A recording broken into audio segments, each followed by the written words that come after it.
Good evening, everybody. It is the Safety and the Sportswriter show with Knoxville, Nate, and Big Joe as we get ready to talk to you about the world of sports and basically the NFL as we are now we've taken the turn into the final stretch. 10 games basically in the books for most of the teams out there as we head to 17. And this is what they say, Bill Belichick used to always say, or likes to say, November and December is when you prove whether you're worth the playoffs or whether you're worth being in the playoffs or whether you're just a fraud. And we got a lot to go over. Nate, how you doing? I'm doing pretty good. Pretty interesting ball game. Obviously, the other day with the Eagles losing their first game of the season. Honestly, we all knew they weren't going to go undefeated. No. As you just mentioned, you weren't going to overreact too much to it. I'm not either.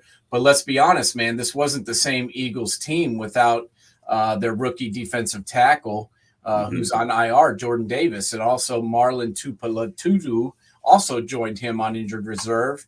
And the run defense hasn't been the same without those two guys. They got to do something. So I've got to, give Howie Roseman some credit where it's due. He had a tremendous offseason, sticking with the quarterback, obviously, and Jalen Hurts, adding A.J. Brown to give Jalen Hurts some much-needed help in the wide receiver position. And then today, the Eagles have signed Ndamukong Suh to step in for the injured Jordan Davis, as well as Marlon. They also signed Linval Joseph, another high-end defensive tackle. Both guys, as we've talked, all year, still some guys on the street, kind of waiting around. Odell Beckham, some other veterans that have been sitting there. But now, finally, Suh has been signed. And he was kind of the last domino to fall, really, in my opinion, as far as guys that still have something left to give. As I thought he played really well last year. Nobody else on the Buccaneers defensive line played real good towards the end of the season, but Suh did. And I think he's going to help the Eagles tremendously, especially until they get those guys back. Yeah, especially and just because of the position he plays. It's not a position where you're going to ask him to run 60 yards down the sideline. No. I'm sure he's kept himself in basically good position or good physical condition, I should say. And, like I said, he knows how to play the position. He's been a dominant force. And he's just what they need after what you saw the other night. I mean, you can't give up the kind of gashes they were giving up, or not really gashes, but they were Washington was allowed to just pound them and pound them and pound them and play the possession game. And, Jalen Hurts had a couple of bad interceptions, and it just turned around on him. But, the one interception, it was a perfect throw that hit A.J. Brown went right in the hands. And then the guy took it out of his hands. I mean, it wasn't really A.J. Brown's fault. It wasn't really Jalen Hurts. It was just a great play by that guy who was in the safety who was in a perfect position. But I don't really put that one on Hurts. I mean, that was a beautiful throw. Yeah. It just happened to be that guy made a good play on the ball. And the ball kind of popped up. So I guess we could put a little bit on A.J. Brown. But, I was thinking about it. Me and you were talking a little bit during the game on Monday night. That had to have been the best 86-yard performance I've ever seen by somebody in the NFL. Brian Robinson Jr. I looked at the stat line after the game, and it was like 26 carries for 86 yards. And I'm like, he only had 80. It seemed like he had like 200 yards, didn't it? Yeah, it did. But the worst thing is the next day you get the overreaction from everybody. Oh, this is the blueprint for beating the Eagles. And like you said, Ross went out and made the moves he had to make. Yeah. And there's still, it's one loss. I mean, you couple that with, okay, I'm a Giant fan. I'm hoping that they're a playoff team, but I don't think they're a championship level team. The Cowboys. You don't think the Eagles are a championship? No, the Giants. The Giants. Now, and then you look at the Cowboys, Mike McCarthy can still F it up. Yeah. And, who's going to have faith in Mike McCarthy when you look at the decision he made at the end of the Packers game on Sunday? Why didn't he kick the field goal? Yeah, or call a different play than that. But I still feel good about the Eagles. As you mentioned, that one interception. Jalen Hurts only had one interception, and that one as we mentioned, really wasn't his fault. And then the other one, when they were down by 2 points towards the end of the game, he threw a perfect strike, hit Quez Watkins in the hand. Quez falls down, a beautiful 50-yard pass, and then realizes he's not been touched, and he tries to get up, but doesn't protect the football. So if Quez just stays on the ground right there, I think the Eagles win that football game. Oh, I agree with you. That's you hate to take away from competitiveness of a player. Yeah. But that's where, to use a political term, the better angels got to come in on you and say, stay down. These guys are closing in on you. You don't know how many people are around you. You've lost sight of where everybody is. Just stay down. You're in field goal range right now, down by 2. Realize that, where you are and what's at stake here. But, I mean, at the same time, you sit there and he was just trying to make a play and thought he could have had a touchdown. But, Well, and also, we talk about that play, but then there's the other play where they were driving the drive before, where Dallas Goedert caught the pass, turned to run, and the Washington guy grabbed his face mask, breaks his neck, and he drops the ball. They don't call the face mask, but they allowed the fumble. And that was just a horrible – the NFL officiating has gotten worse, if you can imagine that, considering last year it was god-awful to begin with. But apparently getting worse is possible. And they have gotten worse. But the only thing that I really, left that game a little bit concerned about is Dallas Goedert. He's injured now. And they're not sure how long he's going to be out. That concerns me. But we got to give some credit, because no one ever talks about defense. We talked about Ndamukong Suh, but that's because me and you love football. So we're talking about defensive tackles. But I want more people to talk about Javon Hargrave. Even in a losing effort, the guy had 13 tackles, a sack, a tackle for loss, a quarterback hit, and their defense was horrible, but he still flashed and had an unbelievable performance. Think about putting Suh and Joseph next to Hargrave. Hargrave just needs somebody that can stand next to him and help him out. Yeah, he definitely had a great game. He's having a great year. So, like I said, I think the Eagles, and believe me, I hate the Eagles. As a Giant fan, that was the team I hated more than any other team. Well, Washington for a while, though, they had it up there, too, in the way back when. But the Eagles were always the team I hated. I don't know why. But I got to give them credit this year. They're looking really good. And right now, when you look around the league, and let's get into the Cowboys and the Packers for a minute here, because is this the start of the usual Cowboys becoming the Jerry Jones circus clown Cowboys, or is this just a blip on the radar when it happened with them against the Packers? I don't. Once again, this game was in Lambeau. They were up. The Cowboys were up 28-14. The game was tied at halftime, 14-all, and then the Cowboys came rushing out. Made some adjustments. I got to give. We're going to criticize Mike McCarthy. We also need to give him some credit when he does a good job. He came out at halftime with a really good game plan and some good adjustments. They go ahead, take the lead 28-14. And then, what the hell happened in the fourth quarter? They just kind of disappeared. Their secondary was god-awful.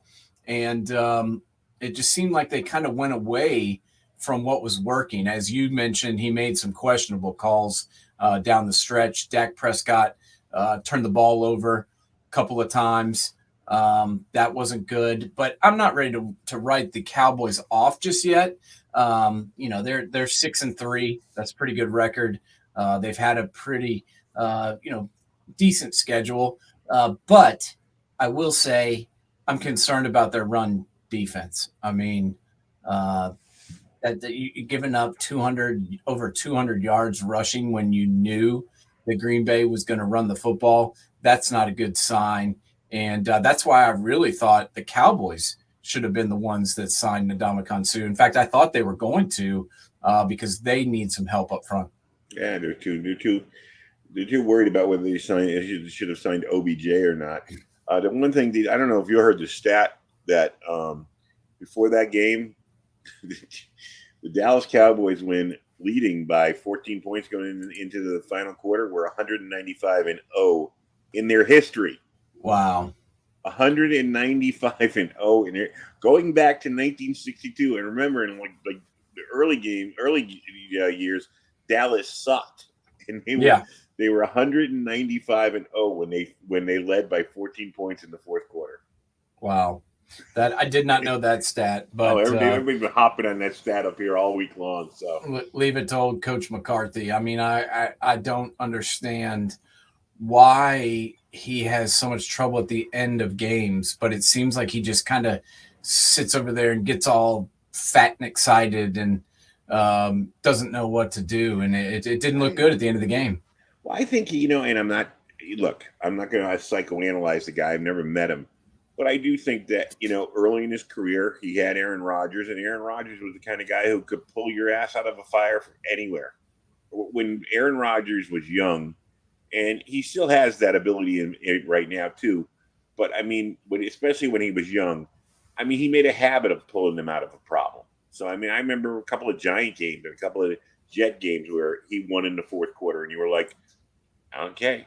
You gave him too much time. Don't leave him a minute and a half, because he'll make you pay for it. So, I'm wishful thinking. I'm hoping Dallas is weakening because it helps the Giants' cause. I mean, that's one of the games that the Giants really need to win. Of course, they took care of business against the Texans, but that's nothing to write home about. Even though Saquon Barkley had another great game. The other game I want to talk about is the Bills-Vikings. Two things out of this game. First of all, I guess we're going to have to start considering the Vikings a real team, real deal. And secondly, man, the Bills, with the injuries on defense and the fact that Josh Allen may not be feeling up to his par, and they don't have a running game that they can depend on while he's healing that arm, if that arm is bothering him at all. The Bills are now in second place behind Miami, and really they're a half a game behind the Jets because the Jets beat them. Yeah, I don't think his arm's really bothering him that much. I mean, he threw the ball 29 times for 330 yards. I mean, he looked okay to me throwing the ball. He also ran it 6 times for 84 yards. Their biggest issue is he needs to stop throwing it to the other team. I mean, that's his biggest problem. I mean, he's throwing the ball great. He just needs to throw it to the blue team instead of the purple. That's an issue, and I think that's one of the reasons they keep losing here the last couple of weeks is he can't seem to just throw it away. I mean, if nobody's open, throw it away or whatever. But he seems to keep turning the ball over, and then that he needs some help running the football. There's still nobody helping him. There's nobody helping him, and that's a problem. Their defense. You've been saying it for 2 years. Yeah, Devin Singletary's not the answer. No. They keep trying to fix this bleeding wound with a Band-Aid with right. Duke Johnson and what was the guy's name they traded away? Zach Moss. Yeah. These guys, they need to get a running back. And, Devin Singletary's okay. He had 2 touchdowns, but he also had 13 carries for 47 yards. That's 3 yards a carry. That's not going to get done. You had Christian McCaffrey being, shopped. Yeah. I mean, you could have grabbed him. Yeah. And I mean, this is the Bills team. Your window is getting close to where it might close a little bit. Because some guys are getting older, some guys don't want to get paid. This was really, the door seemed to be wide open for them to push right through, and it's they might have just not done enough at the trade deadline. Well, and also they made such a big deal about his injury, and both me and you and everyone else in the talking heads in the NFL all said he wasn't going to play. And then I'm watching the game and he's out there warming up and the game starts and he's out there playing. I'm like, I thought he was hurt. I was so confused by that because they made such a huge deal about the injury and then he didn't play. But as you mentioned, I agree with you 100%. Their injuries on defense are catching up to them. 14 carries for 119 yards, 8.5 yards per carry for Dalvin Cook. That's huge. And they also gave up an 81-yard run to him. That's not good. And then Justin Jefferson, man, What a God, catch. 10 catches, 193 yards. The catch, as it's now being called, was truly amazing. So, I don't think it's so much the Bills are bad. I just think, the Jets got him on the right day. Josh Allen threw some interceptions in that game. And then I think the Vikings are good. Yeah. Well, I totally agree, but then that's a snapshot towards the playoffs unless they can get some of these guys healthy again and figure out what to do with a running game to help Josh Allen, take some pressure off him.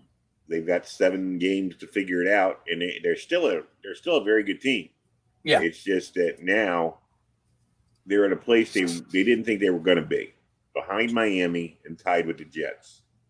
I think we all kind of picked the Bills to be atop the East. I think all of us did. They were the front runner for sure. But let's be honest, man. I think we all kind of undervalued the rest of the teams in this division. I think people downplayed the Patriots. Jets are making me look really bad right now. Yeah, I mean, right now the Jets would have been 2-7. Yeah, I picked the Jets to win 6 or 7 games, which a lot of people laughed at me for. I think they're they've already won that many games. So, maybe I was wrong on that too. But, the Jets are overperforming. The Patriots are a good team. And then the Dolphins, when they have Tua playing, are one of the best teams in the league. So I don't think it's really that the Bills are bad. I just think their division is tough. And, they played a good Vikings team and lost in overtime. So I think both these teams are playoff teams as far as the Bills and the Vikings go. It's funny how the power shifts through drafts, trades, free agency in football more easily, I think, than any sport. When you look at it, I mean, 2 years ago or last year and the year before, we're saying it's the NFC least, and there's only the Patriots in the AFC for almost 2 decades, and all of a sudden now both those divisions look very, very competitive, and you're looking and you're saying, man, if one of those teams was in the Central, man, they'd be on the tail of the Vikings, or they'd be challenging this team or challenging that team, or if they were in the South, they'd be in first place. And it's amazing how the power shifts in the NFL year to year so fast.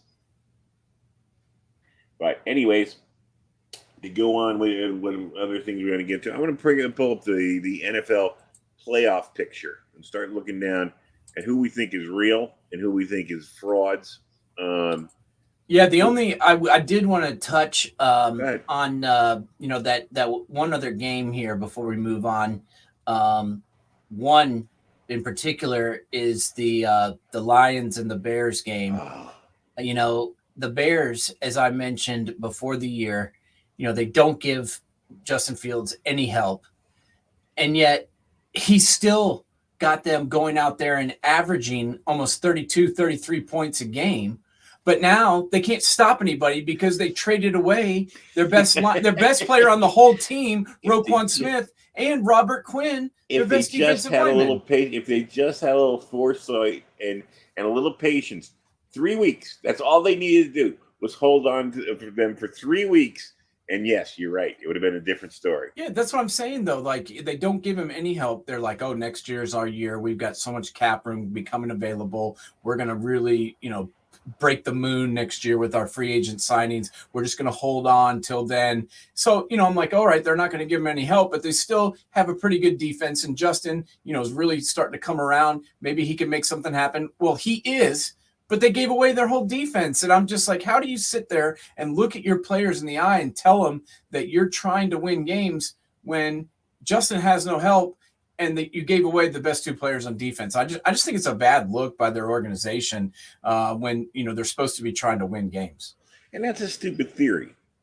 First of all, that we're going to have cap room next year. Well, good players want to come to play with other good players. You gave away 2 very good players. You know what I mean? It's like just because Justin Fields is there doesn't mean that 20 great players are going to come pounding through your door. But if you got a Justin Fields on offense and you got Roquan Smith on defense, then people start showing up. Right. Right. And I'm so, and I know I hate to keep talking about this, but I'm just so confused about the Roquan Smith trade. Who are you going to draft with that draft pick that's going to be better than Roquan Smith? No. No one. There's no one in this upcoming draft that is going to be anywhere close. I haven't seen a defensive player all year long, especially a linebacker that is as much a game breaker as Roquan Smith is. So why are you trading him? And they're like, oh, signability. You keep talking your ass off about how much cap room you're going to have next year. Exactly. So if you've got so much cap room, why don't you sign the best player in your damn team? I'm so confused about it. It's driving me nuts. I don't know why. I hate the Bears, but it's making me mad. Even in the best case scenario, say you go out and there is somebody in the draft who's very good. He's only going to be at best as good as what you have already.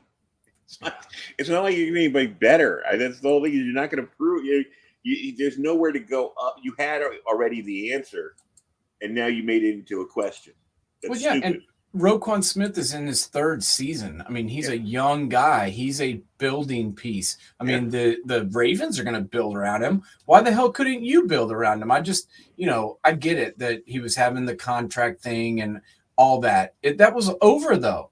He's playing. He was leading the damn NFL in tackles. I just don't get why you trade him away. I understand that you're not really in the playoff hunt this year. So if you want to get rid of some older, big salary cap guys, I mean, I can't even understand the Robert Quinn trade. I like Robert Quinn, and he was one of their best players, but he's a little bit long in the tooth and has a big contract. So I can understand moving him, but moving Roquan made no sense and makes no sense. It's like sometimes I think these GMs listen to the pundits and make moves because of what the pundit says. Like I said, I was going crazy a few weeks ago when, Boomer Esiason was talking about get rid of Saquon Barkley. Why?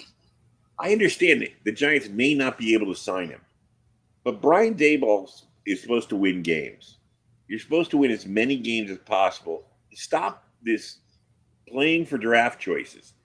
The draft has become more important than the Super Bowl in some people's eyes right now. Yep.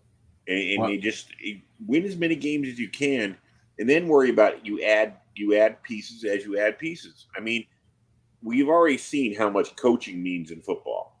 Great coaching turns around bad programs. So they're all very good players.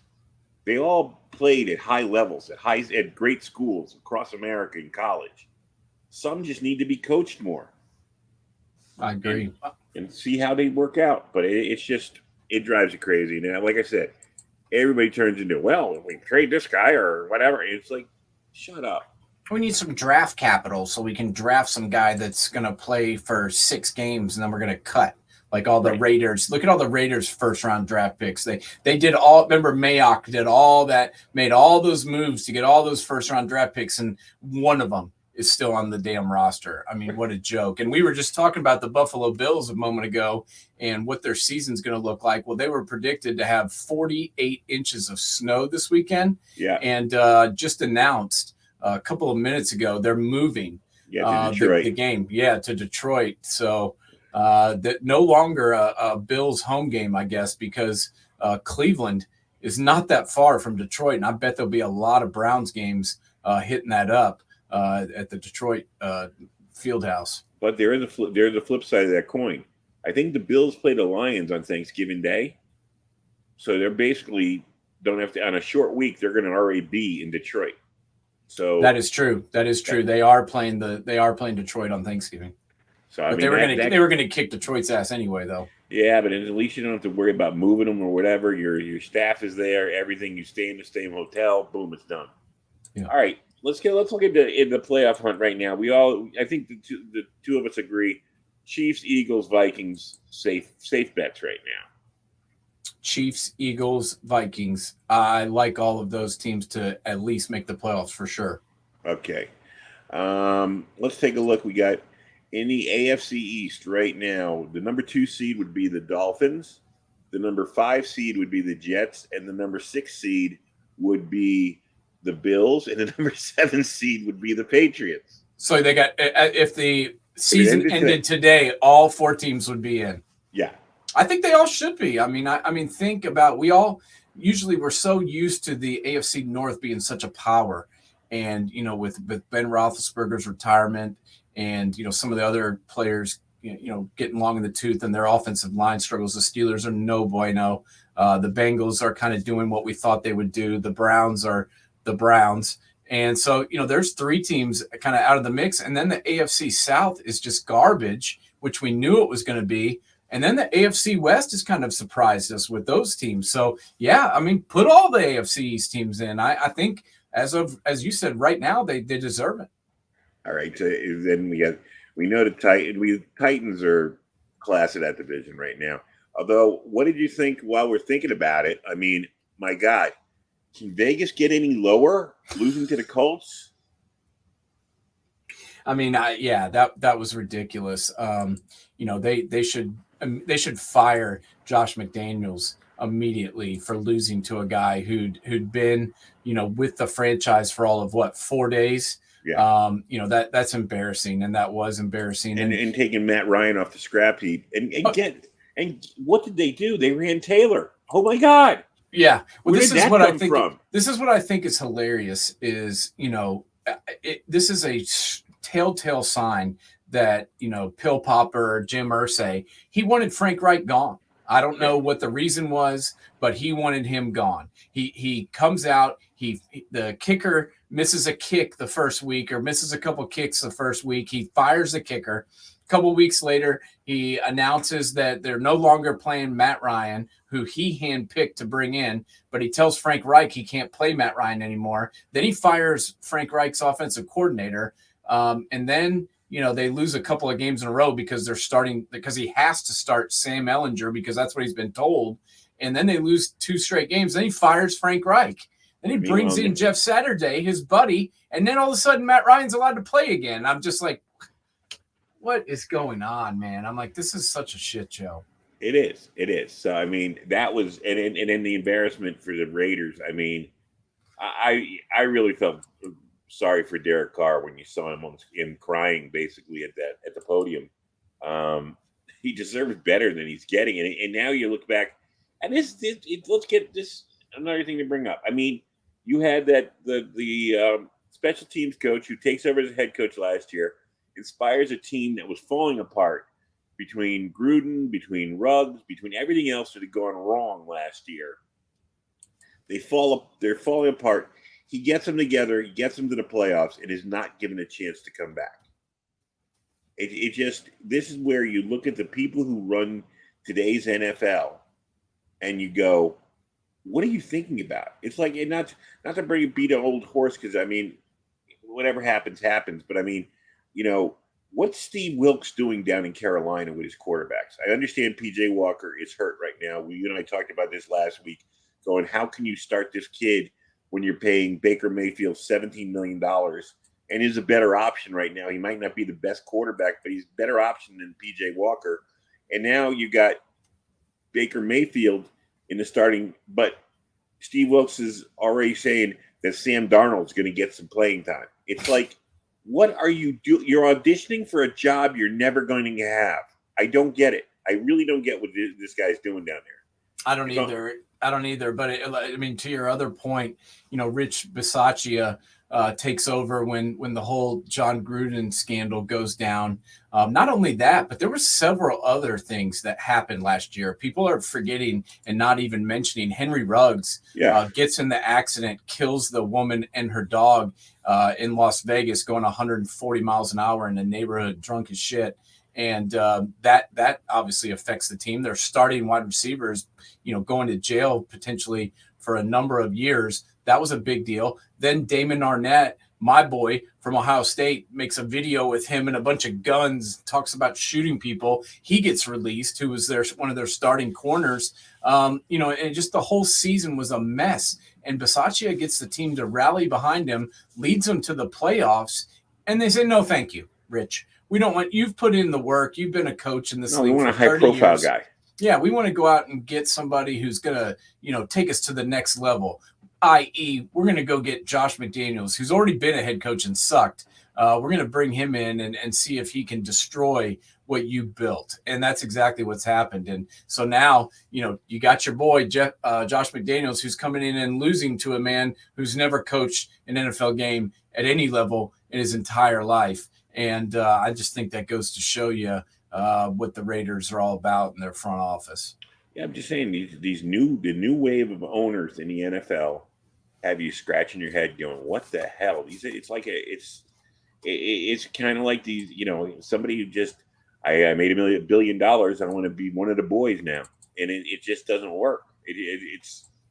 We need some old fashioned owners, what I'm basically saying with these guys. So anyway, we'll go back to the playoff pictures. Okay. So we got the Ravens, we got the Titans right now leading their division. The next bubble people in the AFC, you got the Chargers who have the Chiefs this week. And they're sitting at number 8 at 5-4. You got the Bengals who have the Steelers this week at 5-4. Which of those teams do you think could supplant one of the East? I think the Bengals probably have the best chance just because they're going to get Jamar Chase back, and he's going to help them out tremendously. The Chargers are just a mess. I mean, they're decimated by injury.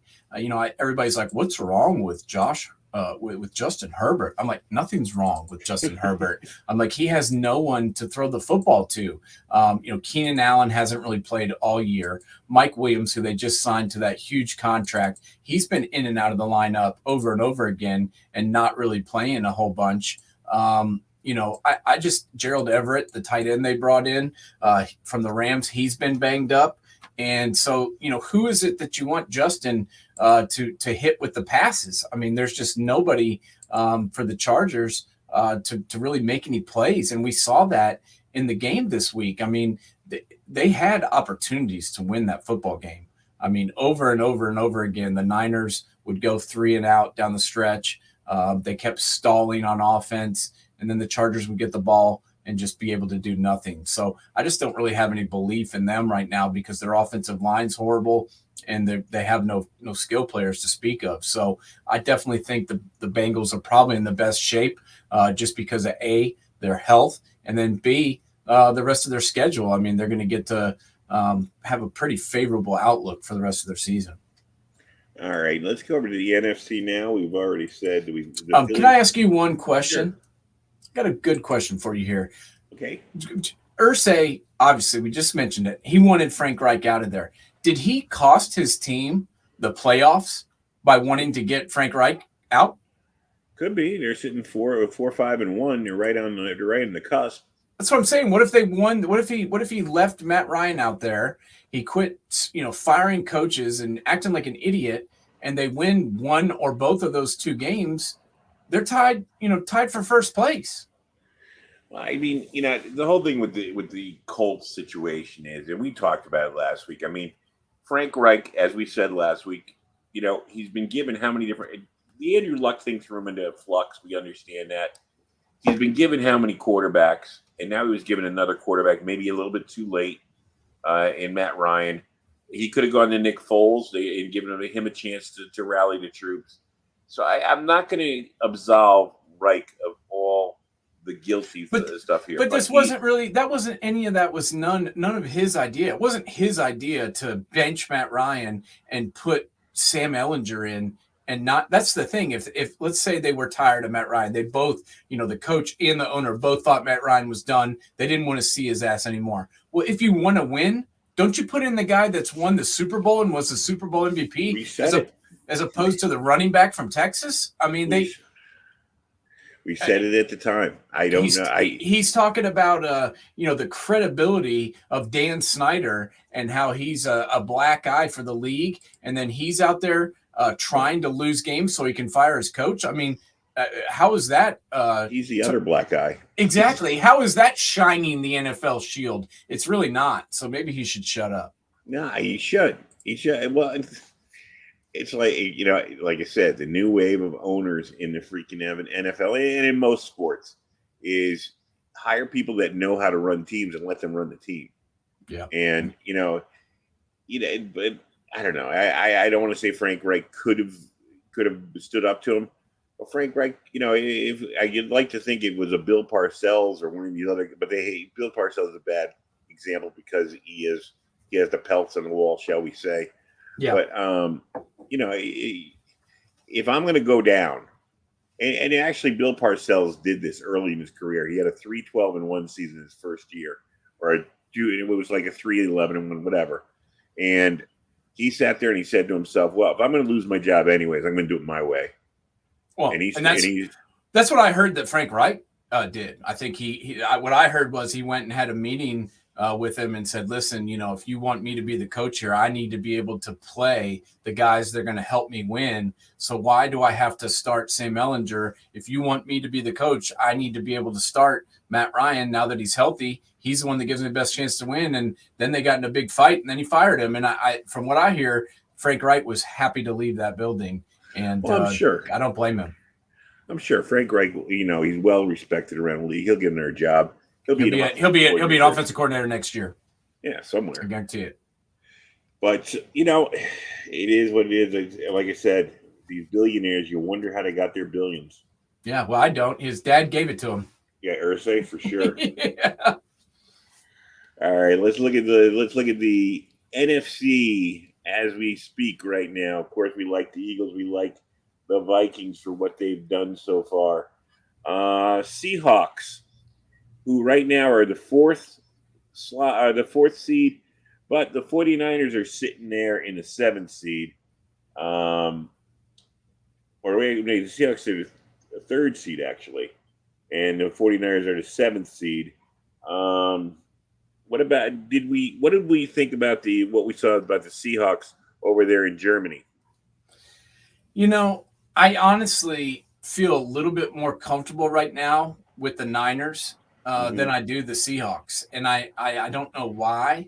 I'm not necessarily giving up on the Seahawks, and they've been a great story. And Geno Smith should be the comeback player of the year in the NFL, in my opinion. He's had a tremendous season so far. But just watching those two teams the past few weeks, I feel like the 49ers are on a little bit more of a roll. They've won 2 in a row. Their differentials plus 35.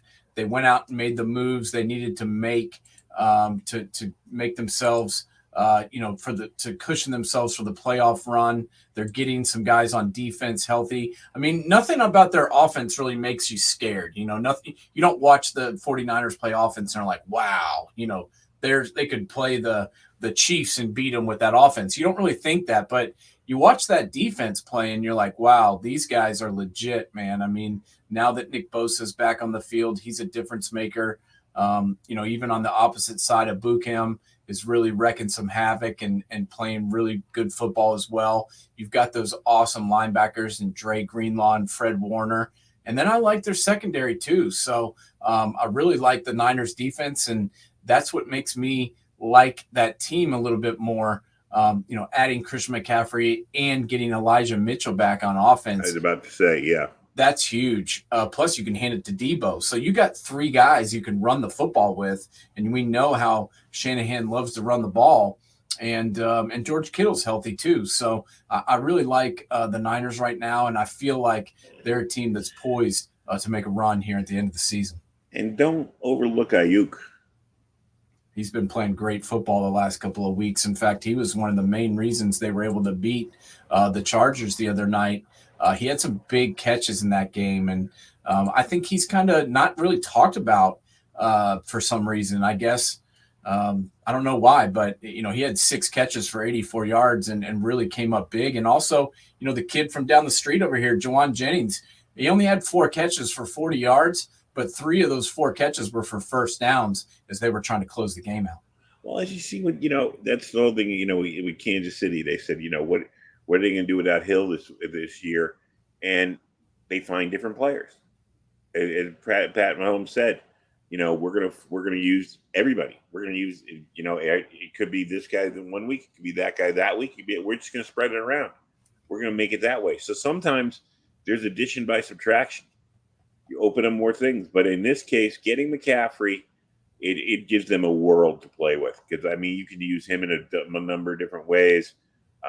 You've got Mitchell's going to be a force, and then Debo doesn't have to take 10 carries a game. He can do 3 or 4, and they can be real effective. So I agree. Yeah, you want to have Debo fresh down the stretch. He carried the ball only 4 times in the game, but all 4 of those carries were huge, and he ran them for 27 yards, almost 7 yards a carry, and really helped spark the offense when they needed him to. It's weird. I think they need to throw him the ball more. I mean, he only caught 2 passes in that game. He carried the ball 4 times, caught 2 passes. There's 6 touches in the game. I really feel like Debo needs to touch the ball at least 10 times a game, whether it's handing it to him, whether it's throwing it to him, whatever, snapping it to him. I don't give a crap. I feel like he needs to touch the ball 10 to 12 times a game in order to really get one of those breakout plays. On the right situation, get him on a bubble screen and let him just operate on it. I mean, that's what I'm saying. He's a hard guy to take down. Exactly, especially for a cornerback. Yeah, that's what I'm saying. So get him out in space, hand him the ball on a jet sweep, throw him a bubble screen, pitch it to him. I don't care, but I feel like he needs to touch the ball more for the Niners offense to be effective. All right, the Buccaneers are in the 4 slot just by elimination because everybody else in that division is on their way down. Yeah, can we talk about that division for a second? Sure. I mean, what is happening with those teams? I mean, we talk about Josh McDaniels and him retreading him being a bad idea. Dennis Allen and retreading him with this team that we talked about on paper potentially being the best team in that division, and I still believe that.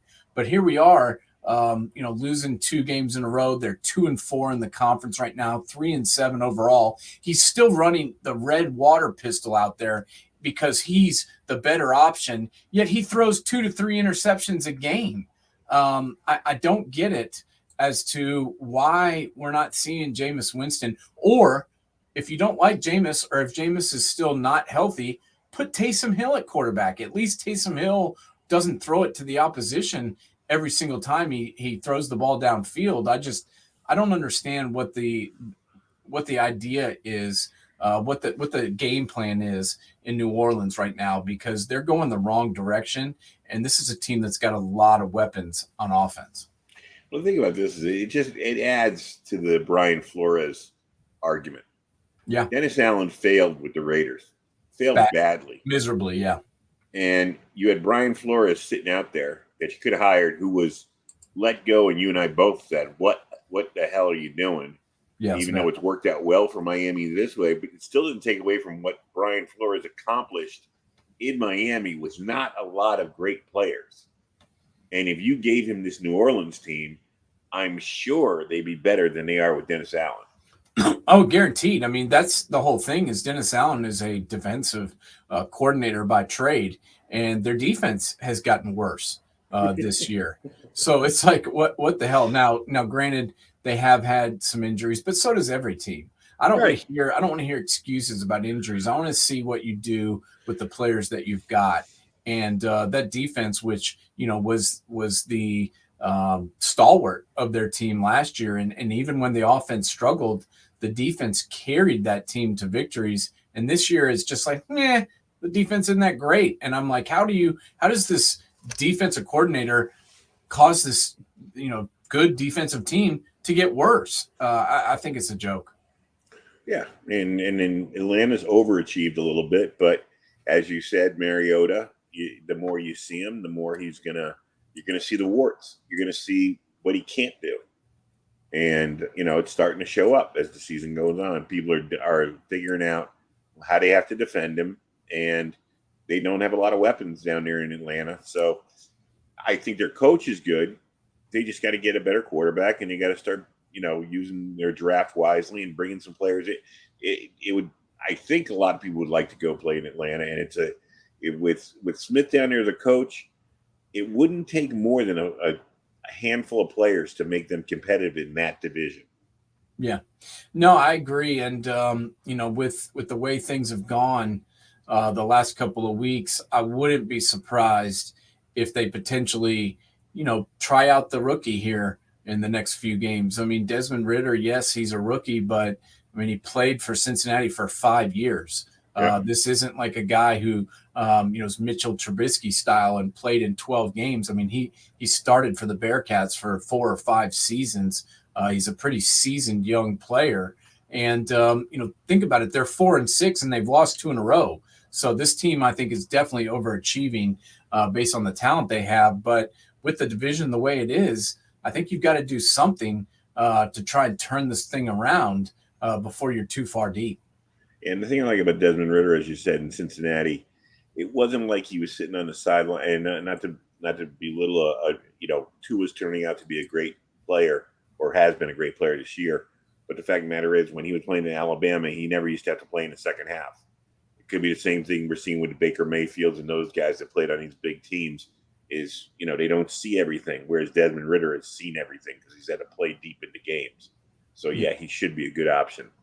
Let's go back to the top of, or the people that are in if it ended today. We have the Giants, who are at 7-2, and the Cowboys at 6-3. The Giants, we know, we reviewed their schedule. It looks they got some tough games coming up. They got the Eagles twice. They got the Vikings, and they got the Cowboys. So that's 4 potential losses there. They do have Detroit this week. Who else? They have another easy game coming up. Oh, do they have Chicago? No.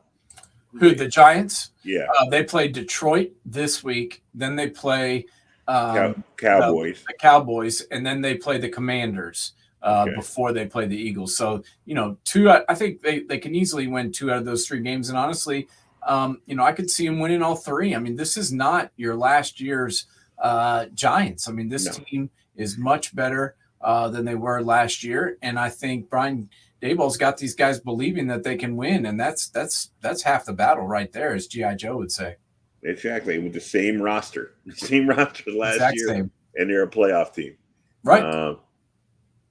Just amazing. The Commanders now have put themselves on just outside at 5-5. So it looks like the NFC East is going to be as competitive as the AFC East going down the stretch. The one team that's sitting here, and we're going to watch them tonight, are the Packers. Well, we'll look at 2 teams that might have a shot. One I really don't think, but got the Packers. Now, the Packers got a tough way to go. They're 4-6. They basically have to, what would you say, go 6-1? I don't know if they have to go 6-1, but they definitely, they definitely need to win probably at least 5 games going down the stretch. I mean, looking at their schedule, there's not a whole lot of room for error just because of the way that they played over the first part of the season. I mean, the thing is, they're not going to catch the Vikings. Right. I mean, there's no way.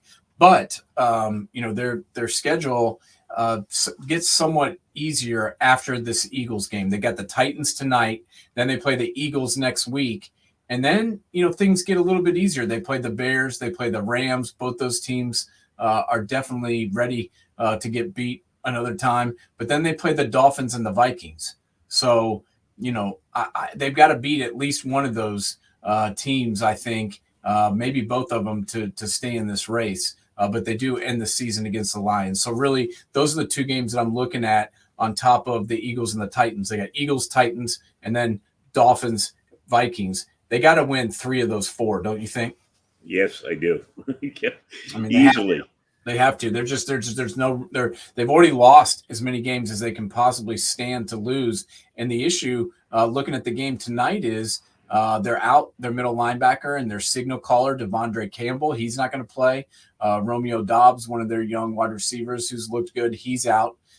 David Bakhtiari and Elton Jenkins are both questionable, but they are active, so they might play, but they're not going to be 100%. So, this is not a good time to have a bunch of dudes banged up when you're kind of win or go home. And Vrabel has rallied the Titans, who started and stumbled out of the blocks, but right now they're winning the Titan way, which is ugly but effective. Yeah, I mean, it's not pretty, and it's never pretty. I mean, that's the thing with the way that the Titans play football.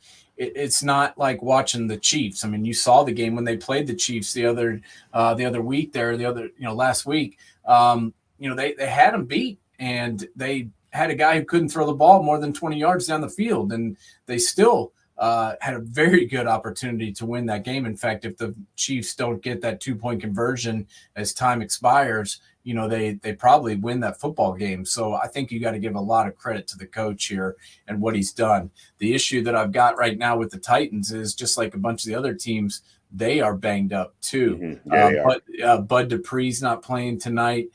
Ben Jones, their center, is out. And you're like, oh, I heard they had like 6 guys out tonight or something like that. they do. And you say, oh, the center, who cares? He's the guy that makes all the calls. He's the guy that gets all the offensive line lined up. And Ben Jones is not only a guy that does that, but he's also a really good blocker when the Titans are doing their run game. So I think Ben Jones being out is huge. I think Monty Hooker, the safety, being out is big. Bud Dupree, their best pass rusher, being out is huge because they're already missing the kid from Boston College who's been out for the whole year, Harold Landry. So that's big to me. And then also they're missing their corner, Caleb Farley. He got put on injured reserve on Tuesday. That's not good. Their kicker is hurt, Randy Bullock. He's out for tonight. I mean, we could keep going. Their backup tight end, Kevin Rader's hurt. Elijah Molden, their backup corner who replaced Farley last week when he got hurt, he's hurt. So there's just injuries all over the place for the Titans. And, they're not that deep to begin with. No, so it's going to be very interesting to see if Rabel can make ugly beautiful again tonight. I got a feeling the Packers are going to win this game. I mean, the Titans are just really banged up, and I think we did see the Packers get gashed a little bit run wise with the Cowboys here, but I think they're really going to step up and stock up to try and stop Derrick Henry, and if they can do that, they can beat the Titans. All right, one last team. They've been a fraud. The Cardinals. They're still sitting there with 4-6. I mean, I didn't look at their schedule. I don't know what they've got left, but 4-6. They're kind of on the bubble, but they just don't. They win the games that you think they're going to lose. But then again, they look so bad in every game, it seems, for portions of it. What do you think about the Cardinals? Honestly, yeah. If they started Colt McCoy, I think they might have a chance to make the playoffs. But, they're not going to. They just signed this guy to a $269 million contract. They're going to go back to Murray when he's healthy. He says he feels good, but he's unsure of his status for Monday night. What the hell does that mean? I don't know, but I don't feel good about this team. They got to play the Niners this week on Monday night. Then they come back and play the Chargers. Then they play the Patriots. Then they go to Denver. Then they play the Buccaneers. And then they close out the season at Atlanta and at San Francisco. So, is it the hardest schedule in the world? No. But with the way they're playing, I don't see them winning enough games to make the playoffs. And then what happens? Do they terminate this beautiful coach of theirs, move on from him, or what happens? I don't know. But this experiment is going the wrong direction. Yeah, and Kyler Murray is proven to be the most overpaid athlete right now. Oh, that was a joke. Why they gave him that extension, I have no idea. I told you I thought it was a joke at the time, and it's looked worse and worse with each game. All right, before we get to our top tens and our picks and stuff, I want to go back to the Packers-Cowboys game because I don't know if you saw this play. I don't know how much you watched that game. Did you see when the wide receiver lined up offsides? I did see that. High school kids are taught to look at the referee and go, "Am I lined up?" Yeah, I mean, that's what you're going to get with some of these dudes. I don't know. I mean, that had to be everybody talks about when the defensive tackle puts his hand in the neutral zone is a dumb penalty. This is a penalty where high school kids are taught. You look over to the side judge. Am I onside? Yes, fine. Yeah, I'm on the line, and the line judge is like, okay. And then he looks over there. I'm offsides, and the line judge is like, yes, you are. Flag. Yeah. Crazy. Okay. Let's look at we'll go quickly through our top 10. You want to take your first? Go ahead. All right. I got KC on top. I got Philly number 2. I got Minnesota number 3. I got Miami number 4. I got Baltimore number 5. I got Buffalo because they're beat up number 6. I got Tennessee. I'm giving it, but I really now, when I'm thinking about the injuries, I shouldn't have put them there. I went Tennessee, San Francisco, Dallas, and New York Giants, my number 10 team. Yeah, I've got a little bit different there. Instead of the Titans, I've got the Cowboys still there. I don't know why, but I still kind of believe in them based upon their defense. And then I've got behind them, I've got the Giants a little bit higher than you do. They're 7-2, man. I mean, I don't. It's kind of like the Titans when they win. It doesn't have to be pretty as long as they keep winning. I'm all about it. Wins make ugly beautiful. Exactly. And then I've got the Niners, and then to close it out, the last one is the Jets, because they are 6-3. So that's really the only ones that I differ with you on. But 6 one way, half dozen another as you're closing out the top 10. But I feel like those teams, it's everyone's opinion when you get to that point. And then my bottom 3 are Houston, Vegas, and New Orleans right now. Yeah, I've got Houston, Vegas, and I've got kind of a tie right now. Yeah, I could put anybody in there, but yeah, go ahead, Jacksonville. Yeah, Jacksonville, Detroit, the Colts I think are close to there, but the Bears are now 3-7. I mean, there's a lot of teams fighting for that bottom 3 spot. Exactly, but we're solid on Houston and Vegas. So. Yeah, Houston and Vegas are definitely the 2 worst teams in the league, and they shouldn't. I mean, the Las Vegas shouldn't be. I mean, there was a playoff team last year, and they added talent. That's what people aren't even talking about. They were, a playoff team last year with an interim coach and all that turmoil, and then this year there is no turmoil, and they add Chandler Jones and Devontae Adams, 2 of the best players at their position in the entire league. Al Davis would have fired McDaniel already. They probably fired him 3 games ago. Probably the first time they blew a lead, he would have fired him. Oh, I agree. He'd already been gone, and you know what? He probably deserves it. He's spinning, man. Okay, who are your top players of the week? Players of the week. I have hang on, let me pull it up here. I have got Mr. Barkley. I had to give it to him, man. 35 carries for 152 yards. I know you've picked him a couple of times this year. I really haven't. And I had to throw him out there. I know he was playing the Texans. I understand all that, but I had to give him some credit. My other one was Deontay Foreman, a guy who nobody really gives any credit to, but he had 31 carries and 130 yards and a touchdown. He was the whole reason that Carolina beat the Falcons on Thursday night. And then obviously I had to give it to Justin Jefferson, 10 catches, 193 yards and a touchdown. He was unbelievable, and that catch was one of the best catches I've ever seen. But I do have right there on the edge, 4th place, had to go to my boy Justin Fields again. I mean, 147 yards on the ground with 2 touchdowns, 167 yards and 2 touchdowns through the air. One of the first players in the history of the NFL to have over 140 yards in the air and the ground and 2 touchdowns in each. Yeah. Well, the only one I'm different on, I agree with you on Justin Fields. I looked real hard at him, but I gave it to the other quarterback in the game. I gave it to Tua, and I got Saquon and Jefferson, of course. I mean, those are the 2 top performers to me. And you know what I love? And as someone who is a veteran NFL guy, and I go back to when, it was a huge thing to have a 1,000-yard rusher. It was a big thing to have a ground game. I like the fact that a lot of these teams are bringing back the ground game. The ground game, as I said a couple of times watching when everybody was pass happy about 5-6 years ago, that ground game, the 2 things that the 2 people that the ground games are the best friends of are quarterbacks and defenses. Yeah. if you got a team that scores too quickly and that defense has to get back there on the field and hasn't even had time to get a Gatorade in them, they tend to wear down in the fourth quarter. Yeah, there's no doubt. I mean, defense and running games travel, man. And if you look at the top teams in the league right now, almost all of them have at least a semblance of a running game. Mm-hmm. Except for the Bills, because they used a quarterback. Well, they have the quarterback. They have a running game. It's the same guy that's throwing the ball. And, I just don't know if he can keep it up. I mean, he's already banged up.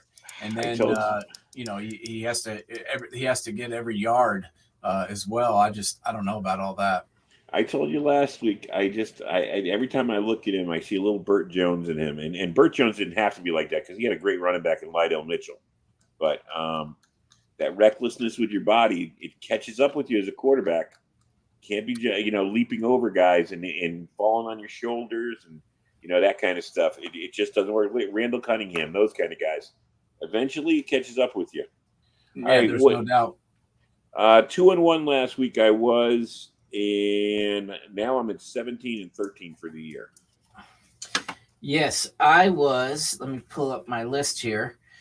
I was also 2-1 only because the Bears. I had the Bears winning, and they were favored by 3, and they ended up actually losing by 1. So the Bears kind of screwed me, but there was some questionable calls at the end of that game, which cost the Bears the game. But, NFL officiating, you should automatically deduct about 4 points from your team starting from the game if you want to factor in the officials. So I think we're tied up at 17-13 once again.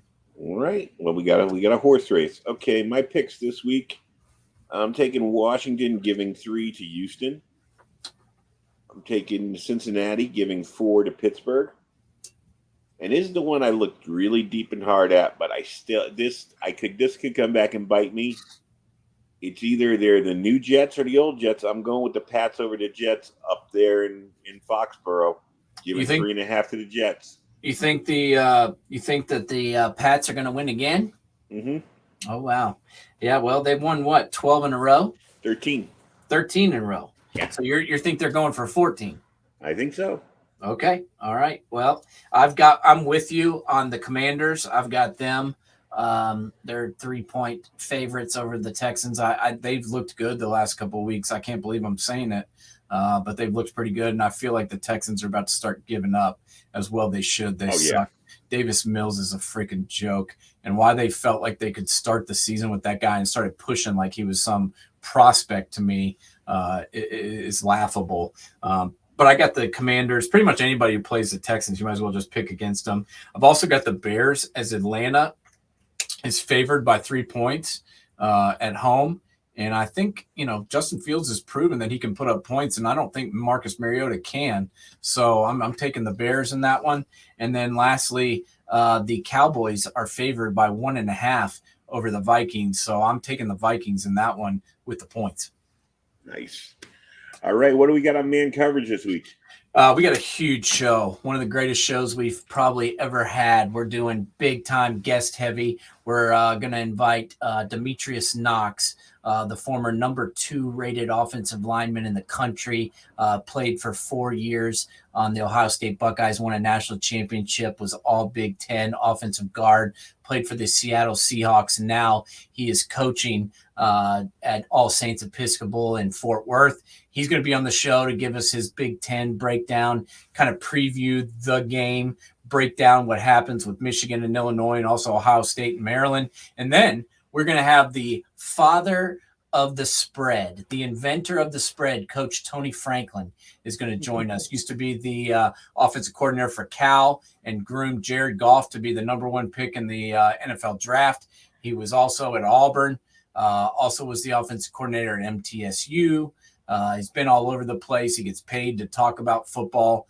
The guy is a genius, and he invented the offense that almost every college football team uses these days. So it's going to be an awesome, awesome interview with Tony. And also, we're looking forward to having Demetrius, or Meech, as he is known. So Demetrius Knox, Tony Franklin, we're going to have them both on man coverage at 11 a.m. Eastern time. All right. And that's our show for tonight. People, thanks for tuning in. Next week is Thanksgiving. So we will not be on next week unless you want to do Wednesday night. I can't do it. You available Tuesday by any chance? Tuesday I'm driving to the beach. All on right. Tuesday night. We're going to take next week. We're going to take next week off, and we will be back the week after. Everybody have a happy Thanksgiving. Enjoy all the football, and we will be back in 2 weeks. Yeah, sounds good, brother. All right. Have a good night. All right, you too, man.